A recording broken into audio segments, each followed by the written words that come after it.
was married to someone who used to say that I could turn up a pole faster than anyone he ever knew. I don't think it's me. I think it's that we recognize each other. The flag gets waved and we are instantaneously attached at the hip.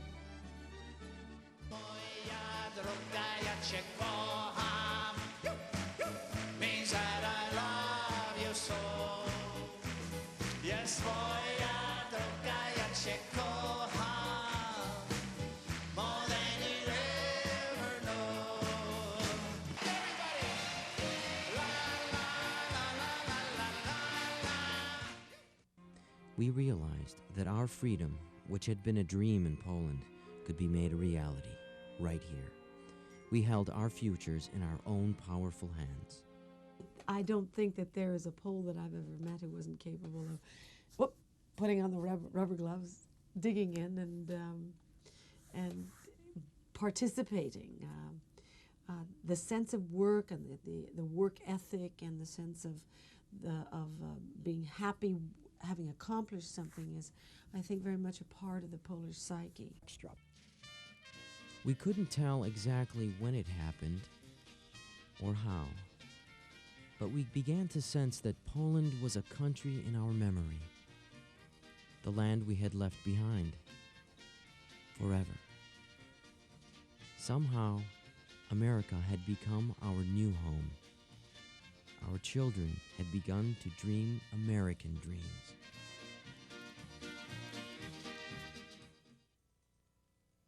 If you look at the history of Poland, you can't help but feel the same way that we feel, which is that this poor country has been battered about. It's, the battered child. As Italians talk about the pasta that their mother or their grandmother made and the great sauce and everything, I think Poles talk about pierogi. Pierogi, golomki, but for me it was pierogi. And my grandmother had a way of making these dumplings filled with cheese or filled with potatoes or filled with sauerkraut. And the sugar ones, the plum ones, which were the dessert ones. Everybody grows up knowing how to pinch a pierogi, and if you don't, there's a wonderful place in Chicopee Millie's Pierogi where women just sit around all day and some guys and pinch pierogis. The Polish diet is not necessarily a diet which one would say is, it's certainly not a California diet, It's designed to give you cardiac arrest. I think all that pig fat and all that, dough coagulating around the heart. I think you die really fast. Every group of ethnic group that has come to this country has come and had to suffer the indignities of all people who come and enter on the bottom of the pile. They have to use the system, work their way up through, and filter into a position where they can take advantage of the opportunities the system has to offer. The Polish people have always done that by virtue of their work, their hard work. Polish pride in America reaches back to Tadeusz Kościuszko and Kazimierz Pulaski, heroes of the American Revolution. Our pride and our dedication to this country never dies.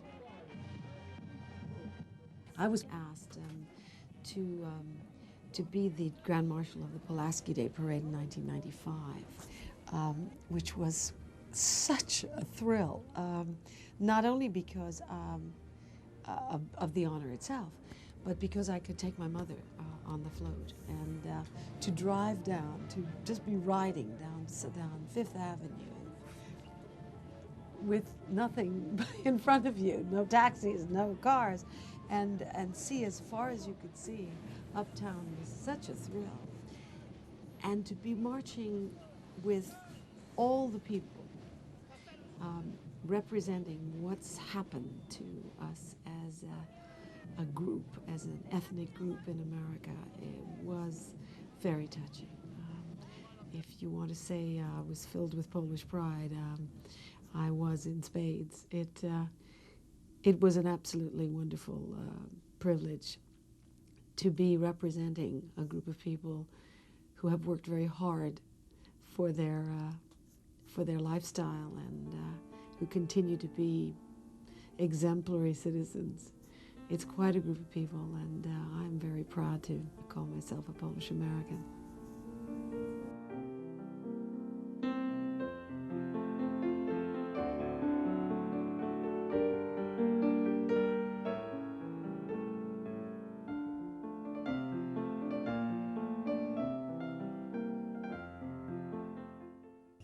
Someone stole the kishka, someone stole the kishka, someone stole the kishka from the butcher shop. Who stole the kishka? Who stole the kishka? Who stole the kishka? Someone called the cop. Round and firm and fully packed, it was hanging on the rack. Someone stole the kishka when I turned my back. Who stole the kishka? Who stole the kishka? Who stole the kishka? Won't you bring it back?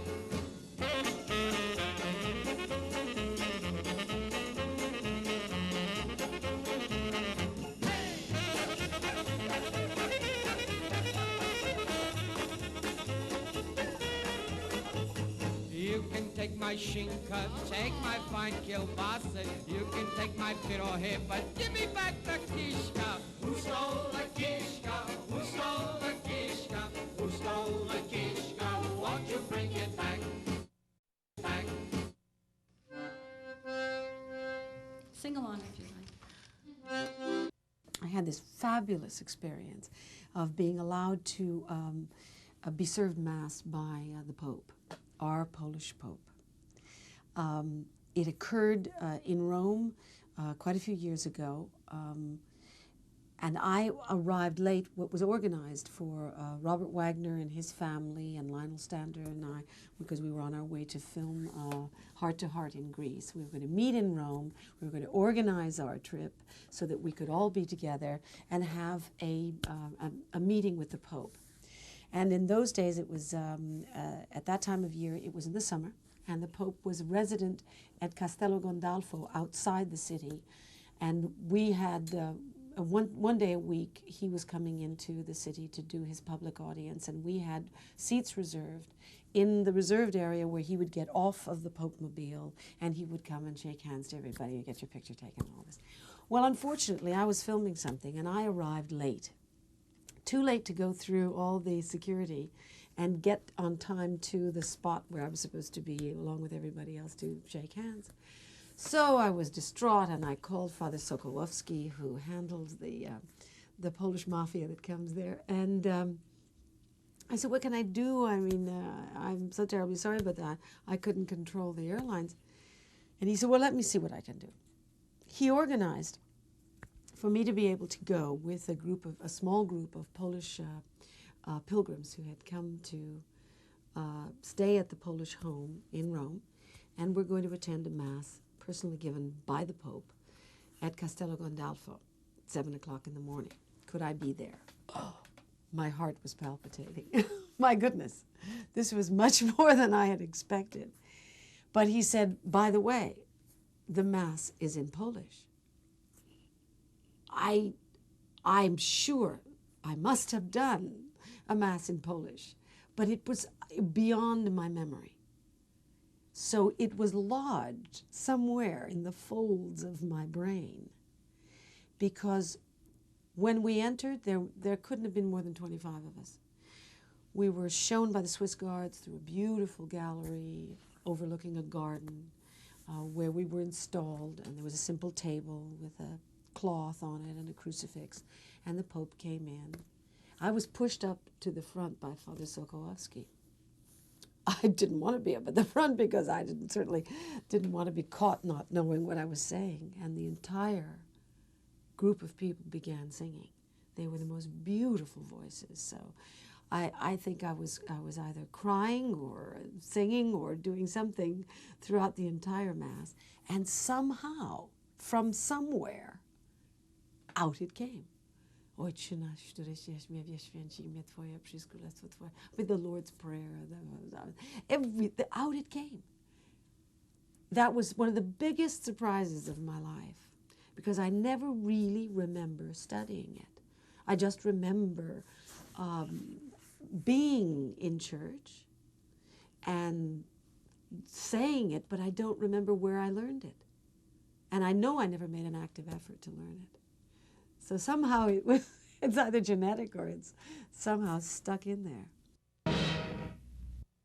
I've always thought that my love of horses must come from somewhere, and there is a very strong connection between the poles and horses. Almost more than anything else, a gentleman is never a gentleman unless he has a horse. In Poland today, there are two great breeding stations that preserve the Polish-Arabian bloodline. This is a long history of Arab blood and the mixture of European horses and the Przezalski horse and all. It goes way, way back. And there is a fabulous story on what was done in order to preserve these horses. Through the First World War, through the Second World War, there was an incredible effort made to preserve these horses. What you now see in Poland and what you now see somewhat in America, certainly in the bloodstock, which has been brought to America in the last 20 years from Poland, is a really beautiful example of the cavalry horse that was used by the Polish cavalry. That was one of their greatest achievements militarily. And the love of the Poles and their horses is something that is, it's almost second, I mean, probably only second to their love of their religion and their church. There were some wonderful songs there where, let's see, there was one about a man in Krakow. Krakowia Czechcia, Malkuników 7, pojechał na wojnę, pozostało jeden. Oj, dajna, dajna, oj, dajna. That was a cute little one. And then there was a beautiful song, a love song. Na pierwszy znak, it's called. Na pierwszy znak, gdy serce drgnie, ledwo drgnie, a już wiem, że to właśnie ten, tylko ten. Mnie tylko oczy zamglone pokaż, wtedy na pewno już wiem, że mnie kochasz. Na pierwszy znak, gdy serce drgnie, ledwo drgnie, a już wiem, że to właśnie ten, tylko ten. Ta-da!